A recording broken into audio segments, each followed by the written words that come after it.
શ્રી ગણેશાય નમઃ. જય શ્રી કૃષ્ણ મિત્રો. રાજા ભોજની આજે સરસ કથા સાંભળીશું. ઉજ્જૈન નગરીના રાજા ભોજની એક વાત છે.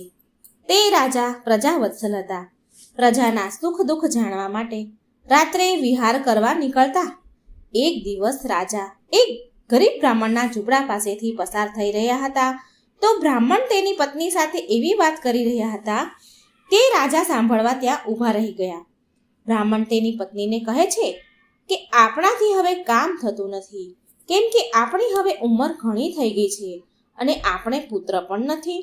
માટે હું આપણા રાજા પાસે જઈને કહીશ કે જીવન નિર્વાહ થાય એટલું ધન આપો. પછી સવાર પડતા બ્રાહ્મણ રાજા પાસે ગયા ત્યારે રાજાએ તેને 100 સોના મોહર આપ્યા. બ્રાહ્મણ તો ખુશ થતા પોતાના ઘરે આવ્યા અને સોના મોહરનું ભરેલું સંદૂક એક બાજુ મૂક્યું. પછી રાત્રે સૂતા હતા અને સવાર સંદૂકમાં જોયું તો સોના મોહર ન હતા. બ્રાહ્મણ અને બ્રાહ્મણી વિચાર કરવા લાગ્યા કે અરે આ શું? બારી બારણા બંધ હતા અને કોઈ વ્યક્તિ ઘરમાં આવ્યું પણ નથી, તો સોના મોહર ક્યાં ગઈ? બ્રાહ્મણ વળી રાજા પાસે ગયા અને બધી હકીકત કહી. રાજા ભોજે ફરીવાર બ્રાહ્મણને 100 સોના મોહર આપી. બ્રાહ્મણ તે લઈને ફરી પાછા ઘરે આવ્યા અને રાત્રે સૂતા અને વહેલી સવારે સપનું આવ્યું. જે રાજા બ્રાહ્મણને કહે છે કે મેં તમને જે ધન આપ્યું છે તે મને પાછું આપો, કેમ કે રાજ્ય પર મોટું સંકટ આવ્યું છે. બ્રાહ્મણે બધું જ ધન ખુશી ખુશીથી આપી દીધું. પછી બ્રાહ્મણ સવારે જાગ્યા ત્યારે જોયું તો 100 સોના મોહર સંદૂકમાં ન હતી. હવે તે વિચાર કરવા લાગ્યા કે આ શું? જે સ્વપ્નમાં મેં જોયું એ સાચું હતું શું? સ્વપ્નમાં બનેલી ઘટના હકીકતમાં બદલાઈ ગઈ? બ્રાહ્મણ પાછા રાજા પાસે આવ્યા અને રાજાને બધી વાત કરી. રાજાએ કોષાધ્યક્ષને કહીને ફરીથી 100 સોના મોહર અપાવી. પણ રાજા ભોજ વિચારમાં પડી ગયા કે આ શું થઈ રહ્યું છે. રાજાએ નિર્ણય કર્યો કે આજે હું ખુદ તપાસ કરવા જઈશ કે જ્યાં રાત્રિનો ત્રીજો પહોર થયો અને રાજાએ જોયું તે રાજા આશ્ચર્યચકિત થઈ ગયા. આ બેહૂબ એકદમ એમના જેવા જ રાજાના જેવા જ વ્યક્તિને એમણે જોયા. રાજાએ તેને કહ્યું કે તમે કોણ છો ને આ ગરીબ બ્રાહ્મણને શા માટે હેરાન કરો છો? રાજા ભોજતો હું છું ને તમે મારા રૂપે કેમ આવ્યા છો? તે વ્યક્તિએ જવાબ આપ્યો, રાજા તમે નથી જાણતા કે આ બ્રાહ્મણી પૂર્વજન્મના કર્મના ફળ ભોગવી રહ્યા છે. તેની પાસેથી રૂપિયા તો ગાયબ થઈ જ જશે, પણ પોતાની મહેનતનું આ મકાન પણ પડી જશે. તે આ રૂપિયાનો ઉપયોગ નહીં કરી શકે, કેમ કે તેના ભાગ્યમાં સુખ જ નથી. રાજન, દરેક વ્યક્તિને પોતાના કરેલા કર્મનું ફળ ભોગવવું જ પડે છે. આ બ્રાહ્મણને પોતાના કર્મના ફળ મળી રહ્યા છે. રાજા ભોજ કહે છે કે એમાં કોઈ સંશય નથી, પણ મહારાજ મારી વિનંતી છે કે તમે તેને દંડ ન આપો. હું દંડ ભોગવવા તૈયાર છું.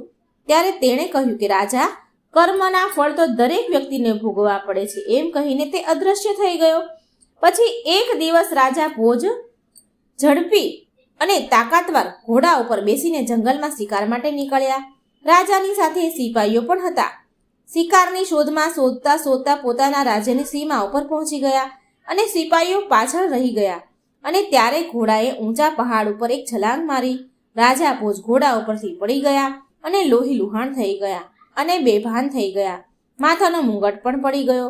પછી જ્યારે ભાનમાં આવ્યા ત્યારે તેણે જોયું કે તેના પાસેના રાજ્યના સિપાહીઓના કબજામાં હતા. સિપાહીઓએ પૂછ્યું કે તું કોણ છો અને અહીં કેવી રીતે આવ્યો? રાજા સાવ મૂંગા થઈ ગયા. કંઈ બોલ્યા નહીં. રાજા ભોજ કંઈ જવાબ ન આપ્યો. તેથી સિપાહીઓએ તે રાજાને શત્રુ સમજીને ખૂબ માર માર્યો અને નગરની બહાર સુમસામ જગ્યામાં ફેંકી દીધા. તે રાજ્યમાં ગંગુ તેલી રહેતો હતો. તે ત્યાંથી પસાર થયો. તેની નજર રાજા ઉપર પડી. રાજાના કર્મ ભાગ્યે રાજાએ એને ગંગુ તેલીના ઘરે પહોંચાડી દીધો. ગંગુ તેલીએ મલમપટ્ટી કરીને રાજાને સાજા કર્યા.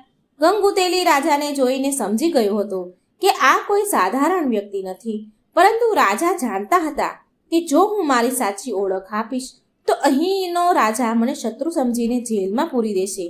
માટે રાજા ભોજ ચૂપ જ રહ્યા. ગંગુતેલીએ રાજાને પોતાને ત્યાં કામ કરાવવા રાખી લીધા.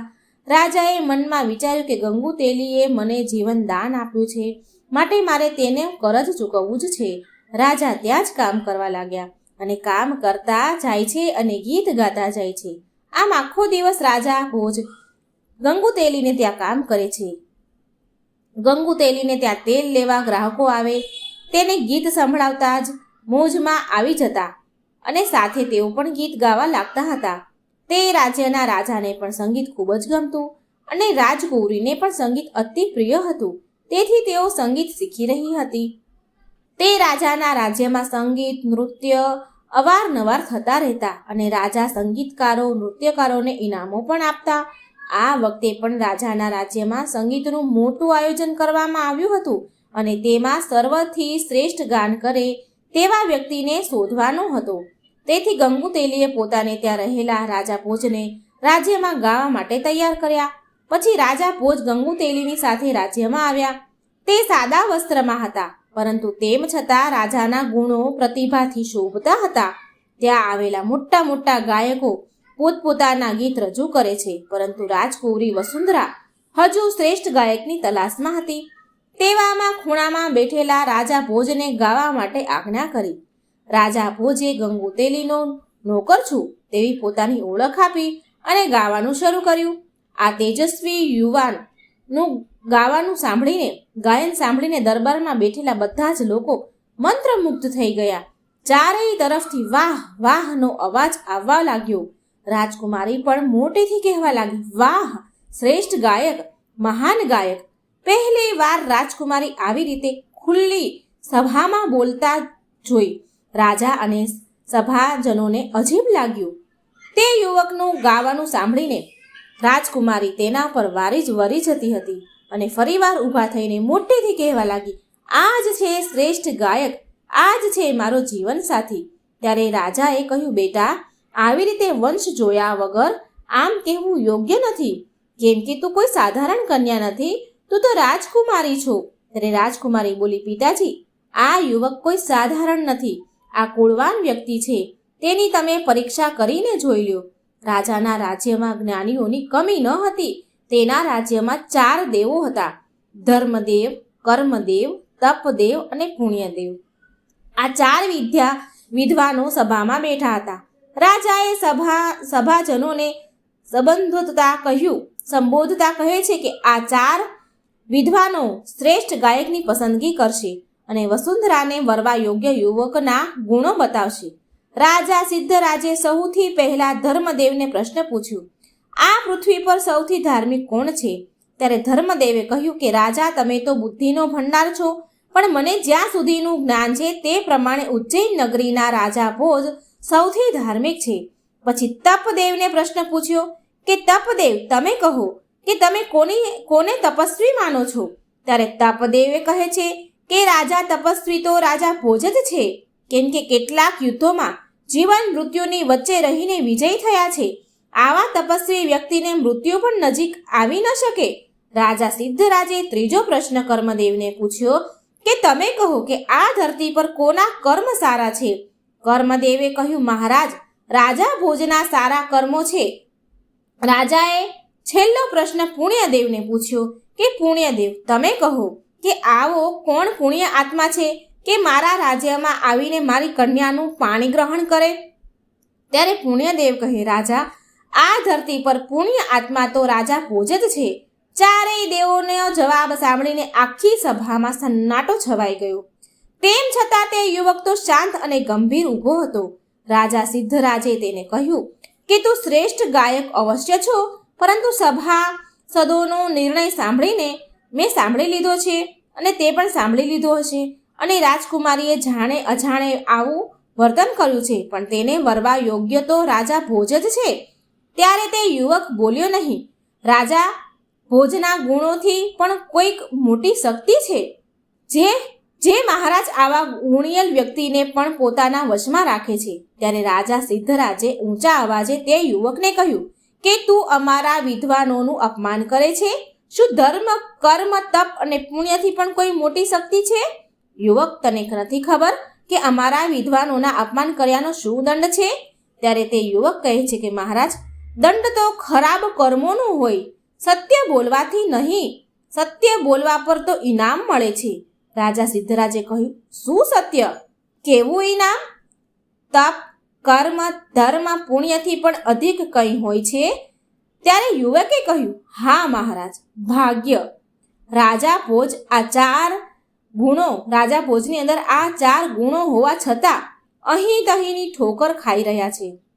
નસીબ પ્રબળ છે, 4 ગુણો પણ ભાગ્ય નથી ટળી શકતા. ત્યારે રાજા સિદ્ધરાજે પૂછ્યું, તું શું કહેવા માંગે છે? તું શું રાજા ભોજ છો? ત્યારે યુવક બોલ્યો, હા મહારાજ, હું જ રાજા ભોજ છું. આ બધો જ ભાગ્યનો ખેલ છે. રાજા ભોજે આગળની બધી જ હકીકત સંભળાવી. ત્યાર પછી રાજા સિદ્ધરાજે રાજકુમારી વસુંધરાને રાજા ભોજ સાથે પરણાવી દીધી. તો મિત્રો, આ વાર્તાનો સાર હતો કે ભાગ્યનો ખેલ. ભાગ્યનો ખેલ સૌથી ઉપર છે. ગમે તેવા ગુણ હોય, તપ હોય, પૈસા, કંઈ પણ હોય, પણ એનાથી ઉપર તો ભાગ્ય જ છે. જે ભાગ્યમાં હોય તે જ થાય છે. આ વાત આપણને આ વાર્તામાંથી જાણવા મળે છે. તો મિત્રો, વાર્તા સારી લાગે તો વિડીયો લાઈક કરજો, શેર કરજો અને આ ચેનલને સબસ્ક્રાઈબ જરૂર કરજો. જય શ્રી કૃષ્ણ. રાધે રાધે. Thank you.